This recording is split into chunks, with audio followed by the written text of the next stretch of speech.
Yo, what's good, everybody? Show here with the brand new video, guys, today, and welcome to the channel. Today's video is going to be a reaction video. I haven't done a reaction video in a while, and also done a IRL sport video in a while. So we're gonna hit both those stones in one video today as a reaction to a video I came across in my recommendations from YouTube, titled "The U.S. Soccer is a Disaster" by Visit. Again, I'm not sure if I'm pronouncing his name right. Apologies if I'm not. We did react to his videos before. Well, one video, he did a video on women's soccer, so I did a reaction to that. Let me check this out, see what someone else has to say about U.S. soccer. You know, me being an American, you know, I'm going to have my own opinion, obviously. And, you know, generally when it comes to reaction videos as well, anything I do reaction to, the link to that video will be in the description box below. So go to that original video, check the video out, leave him your feedback, and give him a like as well. Always support the original video, not just the video you're watching when someone's doing a reaction. So we'll jump into this, but before we get into that, I like to always talk about myself when it comes to where I'm coming from. When I grew up, I didn't watch the U.S. men's team. I watched Brazil and I watched Spain. Why? Because I'm a Barcelona fan. I watched any team that the Barcelona players were playing for internationally. So I was trying to go watch wherever, you know, Rivaldo or Ronaldinho and R9 were at. I was trying to watch anywhere where Iniesta and PK and, you know, and who y'all were playing at. Just give you guys some names. I didn't really watch the U.S. men's team. When it came to U.S. soccer, I watched the U.S. women's team. Even this right here is Christian Press, my favorite player of all time for the U.S. women's national team. And just in general, my favorite player of all time, period. You know, next to Messi, of course. So I didn't really watch too much U.S. men's soccer, but I watched them a bit. You know, I watched them even to this day. I only watch their games when it's like an important tournament or an important game. I don't watch their friendlies, like, at all. I watch U.S. women's teams friendlies, but I don't watch U.S. men's teams friendlies. I just don't care enough about the team like that. I don't have as much passion for them as I would. So when it comes to this conversation about U.S. soccer, most people try to figure out, why does the American fan base just not care for the team? You have to understand that when it comes to American sports, there's a bunch of sports. In most nations, football is the sport of that nation. Most. Some sports are also present, like you have cricket in some nations. You have baseball, it's like Japan and South Korea. But for the most part, the world game is football. In America, though, that's different. In America, football isn't necessarily even in the top 5 for what sport people care about the most. You have our religion, which is American football, the NFL. There's college football. Then you have, like, you know, baseball and basketball, UFC, you know, hockey, WWE. I say UFC instead of MMA because there's a difference there. Americans don't care about other MMA brands, just the UFC. We're not watching, Americans we're watching Strikeforce and Bellator, or, you know, ONE FC and things like that, just UFC. So my point is, there's a bunch of sports for Americans to watch that they care about more. Even when it comes to the talent of the teams. When Americans grow up, they're not trying to grow up to be the next Ronaldo or the next CR7 or the next Messi, or, you know, even the next Landon Donovan or the next Clint Dempsey or the next, you know, Tim Howard. Americans are trying to be the next LeBron James, the next Tom Brady, the next, you know, Wayne Gretzky, the next, you know, King Griffey Jr., you know, the next Anderson Silva. That's what Americans want to be. They don't want to be, you know, the next big soccer player. So when you have all that talent pool of America only trying to play those initial, you know, 4 or 5 sports, soccer gets left behind. You know, usually people who play soccer are people who weren't good enough to play football, American football. People who weren't good enough to play hockey. People who weren't good enough to play, you know, basketball or baseball. You know, it's like, you know, generally when it comes to American sports, when it comes to how parents teach their kids, go play some sports, see which one you're good at. You know, that's kind of how it works. And when you're not good at the top sport, you just keep moving down until you find a sport you're good at. And then there's also the monetary thing that is involved with U.S. soccer, that also plays a big role in why people don't play the sport. The most talented people in America tend to not have the financial advantage to play a sport like soccer. A lot of you who aren't American, you don't know this, but in U.S. soccer, it's very, very expensive to get kids to play the sport. In most countries, soccer is pretty much free. You know, you can just play it, you get discovered, you might be going to go to an academy. In this country, even to play at the lowest levels, it costs a lot of money. Whereas playing something like basketball or football, as long as you got some shoes, you're good. You know, you can go hoop. You know, and every team, and when it comes to U.S. major U.S. city, every school should say, when it comes to U.S. major city, has a football team, American football. Every school has a basketball team. Most schools have baseball teams. Not every school from grade school to college has a soccer team. So you end up playing these summer leagues, these travel leagues, and it just costs a lot of money. There's videos of like Zlatan Ibrahimovic talking about how America has an issue because of how much money it costs to put kids into soccer. So that's a big thing in it. So let's get to this video. We yapped on enough. Let's go ahead and watch the video from VZF, and as well continue to yap along the side of his video. Also, I didn't really talk about the because he mentions in this video. I watched like 3 minutes of video before I was like, you know what? Let's do a reaction to this video. One of the things people talk about a lot when it comes to the recent U.S. national team games, more so the men's teams, because the women's team don't have this issue. The women's teams, most of their games actually have, a very good crowd because, again, they're successful. Winning matters. If you're a team that wins a lot, people will watch you. America is a glory hunter nation. Sometimes not intentionally, but this is a glory hunter nation. If you're winning, the people in this country will watch you. If you're losing, they won't. They don't care about this country doesn't care about losers. If you're not winning, no one cares. If you're losing, why spend, like, understand that the tickets for the U.S. national team game against Panama and Canada were $200 for like cheap seats. Why the hell would anyone want to spend $200 for cheap seats to watch people who aren't known to be a winning team? It's expensive. Like, think about it right now. In Manchester United, people are protesting having to spend $66 for kids. In America, for a team who's also bad, people complain about spending. People aren't even complaining about $200. Just don't care. At the same time, while the U.S. is playing against Panama and Canada, one of the biggest sporting events in the U.S. is happening. March Madness. It's just a college basketball thing, both for women's and men's college basketball.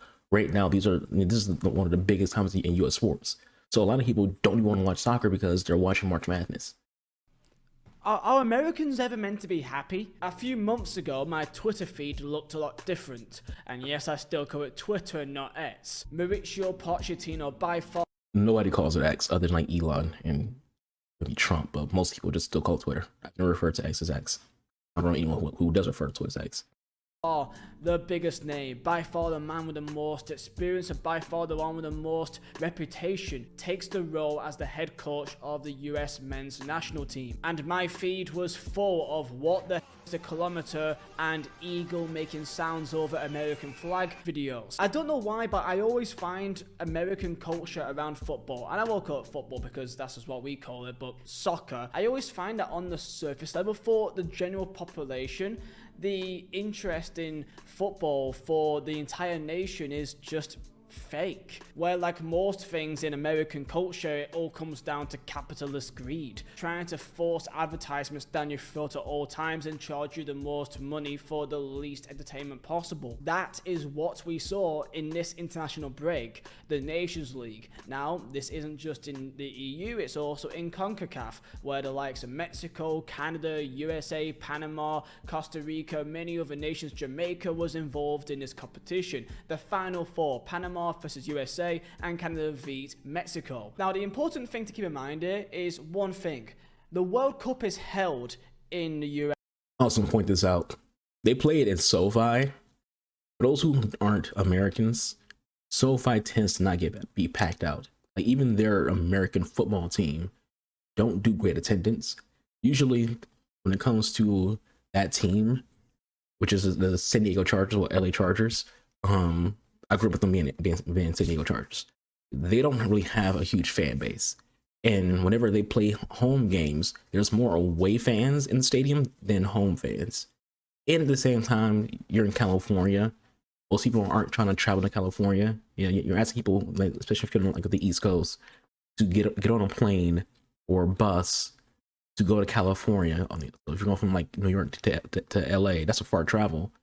So you spend money on a plane ticket, then you got to spend money on the expensive ass seats, and then concessions, and all the things you're doing. Like, you got to get a hotel.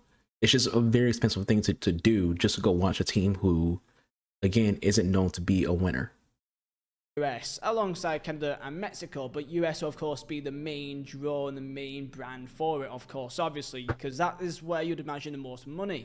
Let's get into it. So here we go, the Mauricio Pochettino era has begun. Semi-final of what is a trophy for the USA against Panama, who they've had a lot of very tough games and tough results against them. They're somewhat become somewhat of a rival of them because they just keep on getting the better of the USA, and they really shouldn't be considering their resources. It was Panama that beat them in the recent Copa America that sent them out of the tournament. It was Panama that knocked them out of the last Gold Cup. And when they had the opportunity to avenge with the first game under a brand new manager, who's a big name, who's brought high expectations, this was the turnout. A pathetic showcase and reality of the public interest into the sport in America. Now, this isn't me saying that America doesn't care about football at all, but definitely nowhere near in comparison to other sports. And alongside that, that goes into what I said before about how there's other sports where Americans should be ingrained in. You don't grow, like when it comes to watching soccer, you don't grow up looking for it, because it's not on your TV. Like you got to be lucky to come across watching football. I was lucky to come across it, but for most Americans, you're not going to see an average game on your TV because there's going to be college basketball on, it's going to be NBA on, it's going to be baseball on, it's going to be American football on, it's going to be hockey on. There's going to be so many other sports on where you won't even notice that there's a soccer game on, and if you do, you're only going to see the big clubs, at least back in the day. Now you'll see more teams because all the brand deals, but back in the day, you only see the big teams. You only see Barcelona, you only see Real Madrid, you only see Manchester United. City wasn't good yet, so you didn't see City games. You only saw United, you only saw Liverpool, you only saw Arsenal. So most Americans are Arsenal, Liverpool, United fans, or Barcelona and Madrid fans. You only see AC Milan and Juventus. So most Americans who watch Serie A are fans of those teams. So you didn't really see a lot of other things in American sports when it comes to like American soccer. People weren't really watching MLS or, the precursor when it comes to like the Cosmos and things like that. So, there just wasn't a lot of soccer for people to watch that was American related. At the same time, when it comes to this particular team that's going on right now, this isn't part of the video, but you want to know what the biggest thing that I noticed about this team? They don't have heart. I know that kind of sounds rough and mean to say, but I think the current team lacks heart. You think about the team that had Landon Donovan, Clint Dempsey, Tim Chandler. That team. I don't remember what year that was. You think about the 2014 and 2010 USA roster. You think about those Jurgen Klinsmann led days. That team had heart. The team played hard against everyone they played against. Like that team kind of gave Americans the impression that they could beat anybody. They only made it to like the round of 16, but they gave the impression that they could beat anybody. And that's kind of something that's lacked with this team. This team, you don't really feel like they can beat everybody. You kind of feel like any game they play against, even if it's like a struggle, like a bad team, they'll struggle. Like if this USA team is as active right now played against Jamaica, you don't have the confidence that they'll, convincingly beat Jamaica or convincingly beat Costa Rica or any like other lower keywords on lower teams. And a lot of that has to do with there's no heart for these teams. Maybe they're lacking some energy. Maybe it's a formation. Who knows what the issue is? But for whatever reason, this team just doesn't play to that same level that gets you invested. Like those years with Dempsey, people love Clint Dempsey. You could say it's probably because Dempsey played for the Seattle Sounders, so like he kind of like had that, the American pride behind him. But people love Tim Howard. They love even DeAndre Yedlin, who was younger back then.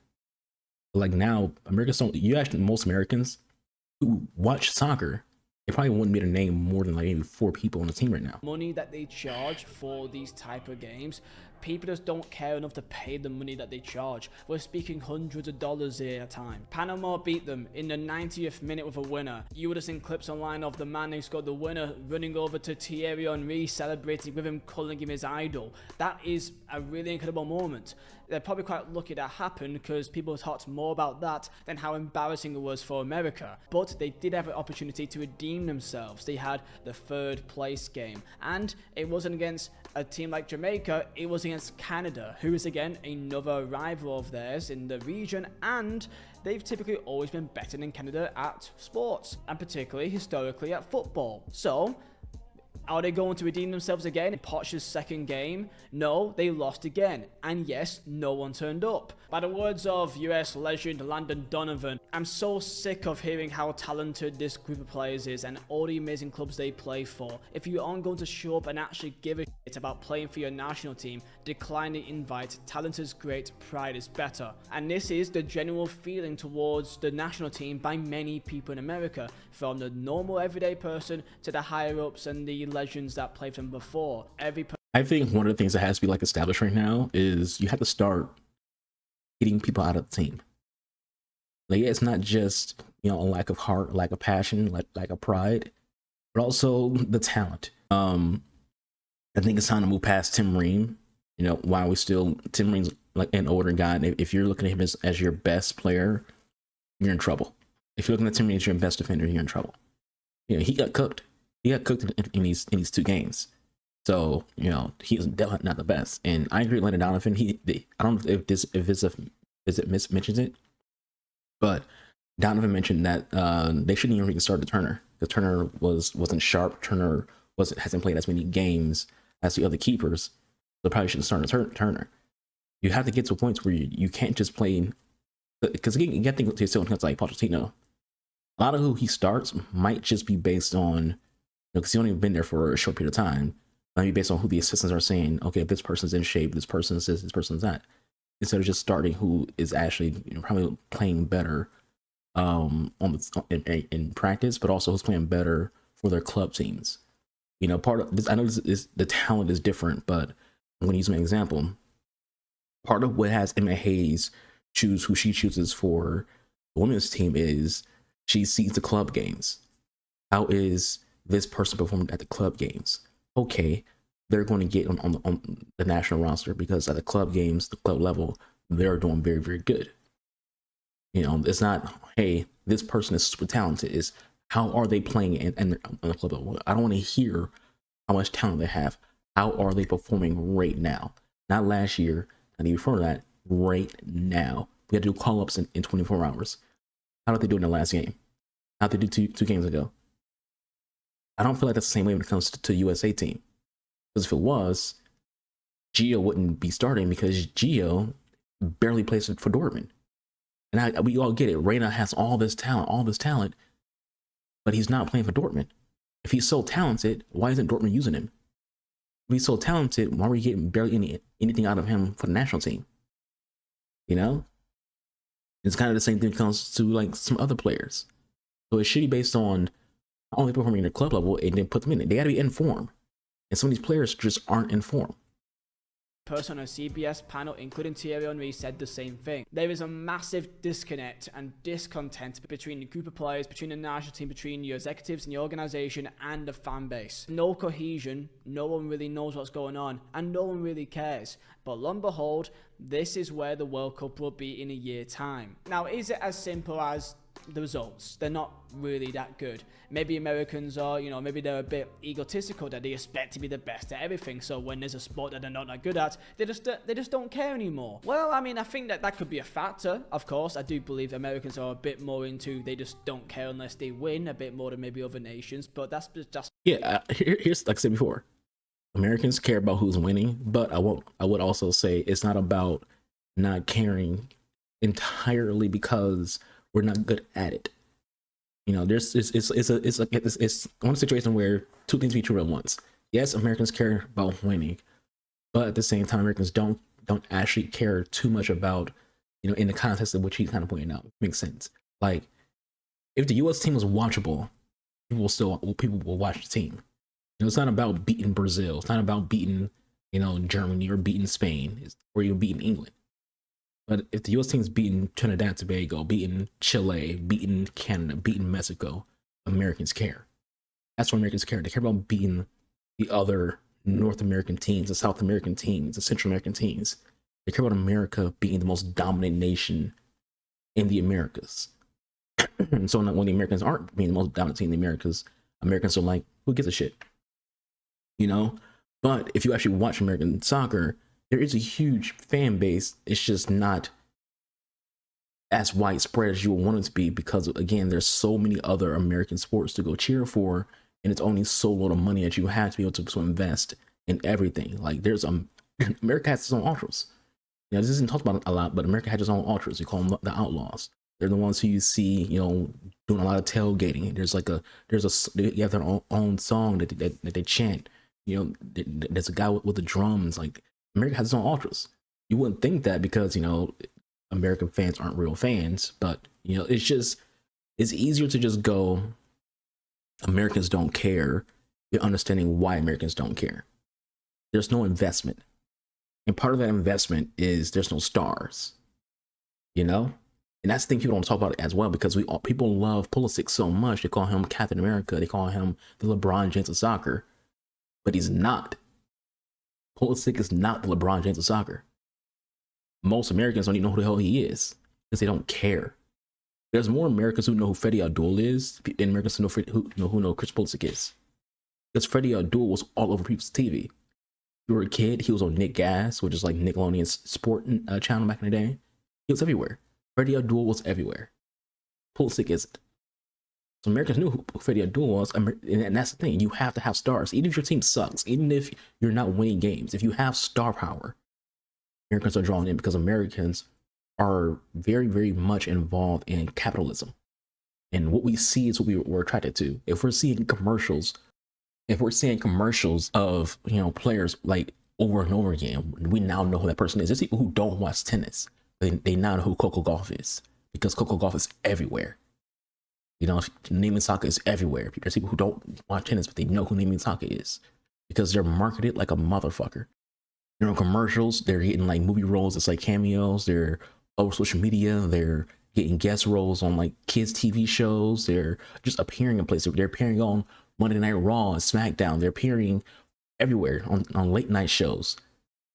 So Americans are just, they know who these people are. They don't even watch them play the sport. They just know who they are. It's not how it is when it comes to U.S. soccer. People don't know who these people are. They're not all over the TV. There's no star power. America, when it comes to national men's team, lacks star power. That's just due to their culture. The US team for many years has fallen short of expectations. And I can't believe I'm saying this, but I can almost compare it to the Leeds effect in the championship. Leeds are the biggest team in the championship, okay? I mean, that's just my opinion anyway. And when teams play against Leeds in the championship, this is a fact. Any Leeds fans will tell you, most fans will tell you if they're honest, right? Teams get up for it more.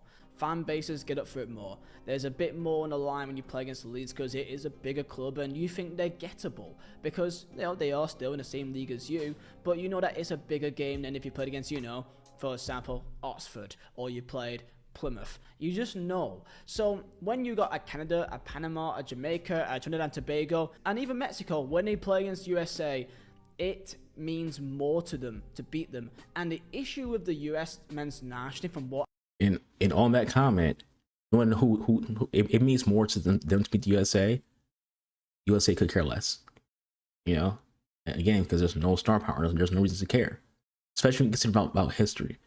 The U.S. men's team has been beating Canada and beating Mexico a lot, so most Americans are just like, all right, cool. They expect them to beat them. Whereas these other nations, America is not just America; it's also the big bully. You know, you want to upstage that bully nation of America. You know, you got Trump going around saying it's now called the Gulf of America. It's now we're going to buy or take over the Panama Canal. We're going to make Canada the 51st state. You know, so if you're a Canadian fan, if you're the Canadian national team, you're like, you know what? We got to beat that team just to like give the finger to the guy who says he's going to make this country the 51st state. And we got to beat that team because they want to take our canal. Even though the players had nothing to do with it, we want them to do that. Especially because I forgot what game was that where Pulisic scored and he did the Trump dance. So it's like, hey, let's get one over Pulisic who has kind of showed he's a little bit of a supporter of the guy who said he's going to take, you know, the Panama Canal and make it American. So there's a little bit of a political, but also passion towards that political, you know, hatred towards the U.S. team by these other nations because, you know, they're upset at the political landscape of America. Even during the Four Nations tournament for hockey, every time the USA played, the games were played in Canada. Every time the USA played against Canada, the crowd booed the national anthem. That doesn't usually happen. You don't usually get in a situation where the crowd is booing and it's like audibly impossible to like tone it out. Another team's national anthem. There's a bit of a pride against America in these games lately. What I can figure, because most players, for a good amount, plays in Europe and plays for some pretty good teams in Europe as well in the top leagues. It feels like they've got nothing to prove to anyone, and it feels like they've already feel like they've made it in a way. So they don't. I just get the feeling that they don't try as hard. They don't have heart. It doesn't matter as much. They don't seem to match the same fight as their opponents, the same work ethic, the same drive, and they definitely not got the same team spirit. And a big problem with this is the media, of course. The main reason why there's this expectation is that we had for many years that this would be the golden generation of US football, where the reason is because many big players are playing at big clubs in Europe, because historically most US players in the past maybe played in Premier League or so, the likes of Tim Howard, the likes of Landon Donovan, the likes of Clint Dempsey, but never really got to the top Champions League level. Why was Poch brought in the first place? Well, because he does have the experience and has the reputation that he can bring a team together, and because he was well known, especially at Spurs, from forming a young group of players and forming them to have that cohesion, to inspire them to be more of a team. The main issue is it's international football, and you're only really with these players for only a couple of weeks in a couple of months. It's really hard to really form that bond. This next World Cup for the history of football in America is so vital. They have to do well. The money that's put into this, hopefully if they do well, can inspire people and build an infrastructure where they can bring a new generation of American players in a couple of years' time. When there was a 2002 Korea-Japan World Cup, how well Korea did in that tournament, no one thought they'll do that well, and then they made it to a semi-final. That feeling of pride in your nation and wanting to do something special, that means a lot, and it goes a long way. Can they do the same thing? But here we are in a situation. Pochettino, 2 losses on home soil, and barely anyone was even there to know or care about it. The one thing I will say though is that when I look at the American team just on paper, or at least the team that was put out against Panama or against Canada, I don't really think the team's really that good on paper. You're missing some players. You're missing likes of Anthony Robertson that was not there, but Pulisic is of course the one that everyone talks about, but Musa, Dest, Robinson, McKennie, they're not bad players, but realistically, I just don't think as a team they're that great anyway. Which therefore lies this mismatch of expectation to what is actual reality. And for that reason is why people in America typically, for the most part, just don't really care. And if you keep trying to charge them over the top to see it, then this is what you're going to get. And one key thing here is that there's a severe lack of competitive games that America will go through before they come to that World Cup. The CONCACAF Gold Cup is really the only competitive games they're going to have before the World Cup happens in over 400 days. And yes, they may have Poch to have an extended camp with more of the players during this time period, but there's one main issue here. The FIFA Club World Cup, including Juventus and including Borussia Dortmund's the likes of Timothy Weah, Weston McKennie, Gio Reyna, they will be missing some key players for that only time they actually have some competitive games going on. And then after that, they've only got 4 other international time windows where they could have September, October, November, and March in 2026 to have some pre-season World Cup friendlies. That's not a lot of time actually to really change much of a team. And don't get me started on the entire US pay-to-play system that is basically a leech that has put itself into the entire youth system in America. I can't believe this is actually a thing, but I can believe it because it's America and they love to make money out of things that is not necessary. Thousands of families in the US pay thousands of dollars to keep their kids in elite level academies. So yeah, no wonder why people are not bothering. So yeah, comment down below your thoughts on the state of the US men's national team. And so he ends up talking about what I mentioned at the beginning of the video, which I mentioned in a lot of my videos when I talk about US men's soccer, is that you basically have to have money to play the sport. Like I said, when it comes to playing football, I played American football growing up. When I played summer league, I didn't have to spend a single dime because it was free. My grandmother's significant other was in charge of it. He was the coach, and he was one basically running the entire thing. No, I don't like. Not only that, I didn't need my cousins that's because I pay for anything. No, but at the same time, I don't think the other kids pay for anything either. It was free. You know, as long as you had a ride and you had some clothes to wear, you can play. You know, and even when it came to like middle school, yeah, as long as you had some cleats, you could play. You know, and it came to playing middle school football. The only thing I had to buy was cleats, some gloves, and a jock strap. That was it. I was able to play middle school football. I played basketball. The only thing I needed to have was some gym shoes and again a jock strap. The only sport that I tried to play, what I played, that actually required me to buy more things that was provided to me was at least trying out for baseball. When I had to try out for baseball, I had to have my own glove, had to have my own bat, and obviously had to have my own cleats. And that was it. You know, but I didn't have to pay to play. For soccer in this country, you have to pay to play. It's not just buying your own gear. You got to pay to play. You know, and you could say, because I didn't play soccer, so I don't know. You could, like, potentially when it comes to, like, if your team does have high school soccer, maybe they do provide you, you know, with everything other than, you know, just the essentials of shoes and, you know, a jock strap. But when it comes to like, but when a sport like soccer, you don't want to just play only high school soccer. You want to play summer league, you want to play travel ball, you want to play all these other, you know, expanded things because that's how you're going to get the most out of your potential. You know, that's how you're going to become someone who's more exposed to, you know, any kind of scouts for colleges or academies from another country. You know, if a scout from another country saw an American, was like, okay, let's get them into, you know, our academy. You know, is there a solution to any of this? Essentially, no, other than trying to find a star, because having a star goes a long way.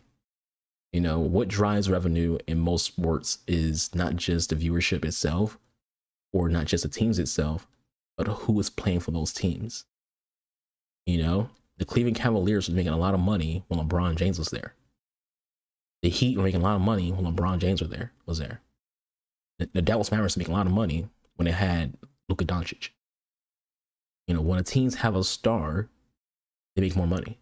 They get more viewers because people are attracted to the stars, not to the teams itself. You know, even myself, you know, I'm not innocent of being attracted to teams because of who's there.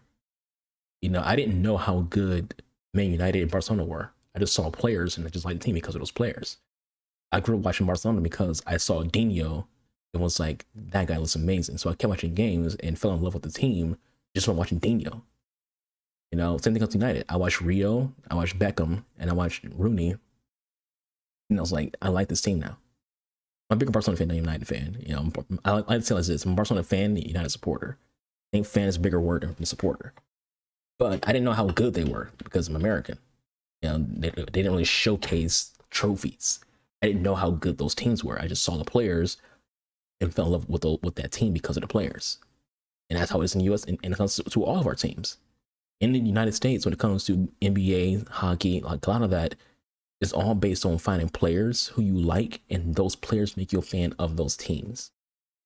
The U.S. men's national team doesn't have that. There's no players who are big enough where they make you want to watch them play. As much as they want to, if you want to tell you it's Pulisic, is not. People are not watching that sport to watch Pulisic, or Weah, or, you know, Haji Wright, or freaking, you know, Tim Ream, or Matt Turner, or Musa. You know, people aren't watching that team for that. There's nothing to watch them for. Even the women's team, like part of the draw to the women's team for a lot of people was the players. It was Mia Hamm. It was Abby Wambach. It was Hope Solo. It was Alice Morgan. You know, it's Trinity Rodman right now. It's Sophia Wilson. The players draw you to the teams. The U.S. men's team doesn't have players that draw people to the teams. There's more advertisements on TV right now in America with Rodman in it than with Pulisic in it. There's more advertisements in America with Sophia Wilson in it and Coco Gauff in it than any American player for the U.S. national team. I know I mentioned some tennis players there too, but even when it comes to men's tennis players, you don't see people being mentioned in America the same way that Andy Roddick was mentioned or Andre Agassi was mentioned, because they don't have star power anymore. When your sport lacks star power, people just don't care. They just don't. They want to see stars. They want to see the best players on the big stages. It doesn't matter how many times you tell us this person is good. If we're not seeing them be good, we don't care. That's it for me. Hope you all enjoyed the video. As I said before, link to his video being in the description box below. Check it out. I'll see you guys in the next video. Be your boy, usmnt. I'm out of here. Deuces.